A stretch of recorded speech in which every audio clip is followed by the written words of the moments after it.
Welcome to my channel. আজকের লেসনটা নবম দশম শ্রেণীর উচ্চতর গণিতের 11.1 অনুশীলনীর এই 3 নম্বর অঙ্কটা আজকে আমরা করাবো। দেখো প্রশ্নটার মধ্যে কি বললো। এর বিন্দুটা দেওয়া হয়েছে 2, 5, বি বিন্দুটার স্থানাঙ্ক দেওয়া হয়েছে -1, 1, সি বিন্দুর স্থানাঙ্ক দেওয়া হয়েছে 2, 1। একটি ত্রিভুজের শীর্ষ ত্রিভুজের 3 শীর্ষবিন্দু এই ABC ত্রিভুজটি অঙ্কন করো এবং দেখাও যে এটি একটি সমকোণী ত্রিভুজ। তাহলে ত্রিভুজটা আঁকতে বললো এবং দেখাইতে বললো যে এটা একটা সমকোণী ত্রিভুজ। তাইলে আমরা কাজটা কিভাবে করি দেখো। দেওয়া আছে একটি ত্রিভুজের শীর্ষতল এ 2, 5, বি -1, 1 এবং সি দেওয়া আছে 2, 1। তাহলে XY সমতলে বিন্দুত্রয়ের অবস্থান দেখানো হলো এবং এদের দ্বারা গঠিত ত্রিভুজটি অঙ্কন করা হলো। তাহলে আমরা যে কাজটা এখানে কথা বললাম সেটা আমরা এখন গ্রাফ পেপারে করে নেই। এই বিন্দুটা ছিল আমাদের 2, 5। তাইলে 2, 5 দুটোটাই পজিটিভ। দেখো এই যে 2 এইখানে পজিটিভ, 2 এক্সের ঘরে 2 ঘর যাবে ডান পাশে, আর 5 এটাও পজিটিভ, 2 ঘরে উপরে যাবে 5। দেখো এই যে এখানে 5 আসছে, তাহলে এখানে বিন্দুটা বসালাম আমরা। এই বিন্দুটার নামটা কি দিয়ে দিই আমরা। এই বিন্দু এটার স্থানাঙ্ক ছিল 2, 5, 2, 5। এটা 2, 5 স্থানাঙ্কটা। এরপরে আমরা বি বিন্দুটা নেব। বি বিন্দুর স্থানাঙ্কটা ছিল -1, 1, এক্সের ঘরে -1 এখানে, আর ওয়ার ঘরে +1 উপরে। তাহলে এখানে বিন্দুটা, এটা কি বিন্দু? বি বিন্দু। তাহলে এটার নামটা দেই আমরা বি বিন্দু। বি এটার স্থানাঙ্ক দেই আমরা কত? -1, 1 বি বিন্দুর স্থানাঙ্কটা দিলাম।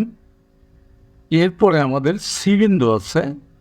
সি বিন্দু আছে স্থানাঙ্ক 2, 1। তাইলে 2 যাবে এক্সের ঘরে ডাইন পাশে, আর 1 যাবে উপরে। 2, 1 এখানে বিন্দুটা বসবে। এটা হলো সি বিন্দু, নামটা দিয়ে রাখি। এটা সি বিন্দু, এটার স্থানাঙ্ক হলো 2, 1, 2, 1। তাহলে দেখো 3টে বিন্দু আমাদের বসানো হয়ে গেল। এরপরে বলা হয়েছে যে বিন্দু 3টা দিয়ে ত্রিভুজ অঙ্কন করা হলো। তাহলে ত্রিভুজ আঁকতে গেলে আমরা বিন্দু 3টা যোগ করব। প্রথমে এ আর বি যোগ করি আমরা, এ বি যোগ করলাম। তারপরে বি সি যোগ করি, এরপরে এ সি যোগ করি। তাহলে ত্রিভুজ হয়ে গেল আমাদের। এই ত্রিভুজটা কিন্তু আগে ছিল, এটা কিন্তু তোমরা দেখবা না, এটা ধরবা না, এটা কিন্তু না। আমাদের ত্রিভুজটা কিন্তু আমাদের অঙ্কন করা হয়ে গেল। এখন আমরা দেখি, আমরা এখন এই বি বাহুর দূরত্বটা আমাদের নির্ণয় করতে হবে। প্রত্যেকটা বাহুর দূরত্ব নির্ণয় করতে হবে। বাহুর দূরত্বটা আমরা কিভাবে নির্ণয় করি দেখো। x2 - x1 এ বি, দেখো x2 কত? -1, আর x1 2। তাহলে x2 - x1 whole square plus y2 - y1, sorry y2 - y1 whole square. দেখো 1 আর 5 হোল স্কোয়ার দিলাম সূত্রের আলোকে। তাহলে এখানে থাকলো কত? -3 হোল স্কোয়ার, এখানে থাকলো -4 হোল স্কোয়ার। পাওয়ার যদি জোর হয় -4 থাকে না, তখন প্লাস হয়ে যায়। 3 থেকে 9 হলো এখানে, আর এখানে +16, 9 আর 16 যোগ করলে হয় 25, 25কে রুট করলে হয় 5। তাহলে 5 একক পাইলাম আমরা এ বি। এরপরে আমরা বিসি বের করতেছি। দেখো বিসি বিন্দু দুইটা খেয়াল করো, এই যে এটা হলো বি বিন্দু আর এটা হলো সি বিন্দু। তাইলে x2 মাইনাস x1, তাহলে 2 মাইনাস 1, তাই না? এই দেখো 2 মাইনাস 1 প্লাস 1 হয়ে গেল। এরপরে y2 মাইনাস y1 এটা আসলো, যোগ করলে 3 স্কোয়ার, এখানে 0 স্কোয়ার, দেখে 9কে রোড করলে পরে 3 হয়, 3 একক হলো আমাদের। এরপরে দেখো এ আর সি আমাদের করতে হবে, এসি, এই যে এ আর হলো সি।